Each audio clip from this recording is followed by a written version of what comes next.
আলুর ফলন বাঁচাতে কাঁচা লঙ্কার লক্ষণ রেখা। ডুয়ার্সের লোকালয়ে বন্য পশু হাতির দেখা প্রায়শই মিলছে। শুধু দেখা নয়, মূলত খাবারের সন্ধানে লোকালয়ে ঢুকে পড়া হাতির দৌরাত্ম্য থেকে আলু চাষের ফলন বাঁচাতে তাই কাঁচা লঙ্কার লক্ষণ রেখা টানছেন কৃষকেরা। এই চিত্র লক্ষ্য করা যাচ্ছে ডুয়ার্সের বনাঞ্চল লাগোয়া কৃষি জমিগুলোতে। আলু ডুয়ার্সের ময়নাগুড়ি, ধূপগুড়ি এই সমস্ত এলাকার প্রধান অর্থকারী ফসল।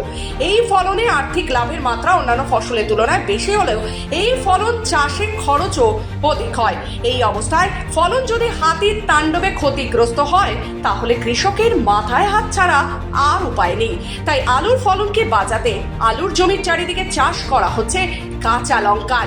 ডুয়ার্সের মরাঘাট জঙ্গলের সোনাখালী বিট পার্শ্ববর্তী এলাকায় আলু চাষে এই ছবি ধরা পড়লো। কৃষকদের কথায় আলু বাঁচাতে গেলে কাঁচা লঙ্কা চাষ করা হচ্ছে।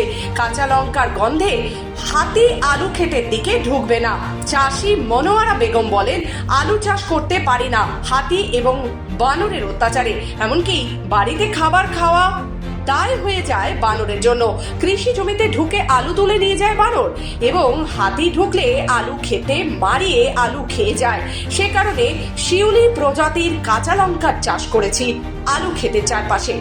এদিকে হাতির উৎপাত, তো তার জন্য লঙ্কা চাষ কি করি। লঙ্কা এটা? এটা শিউলি।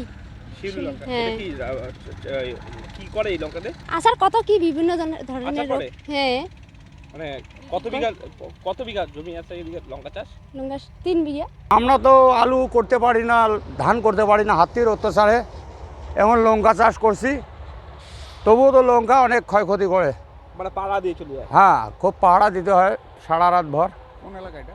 এটা সোনাখালী পাশেই কি জঙ্গল? পাশে তো এই সামনে জঙ্গল। কখন কখন বের হয় হাতি?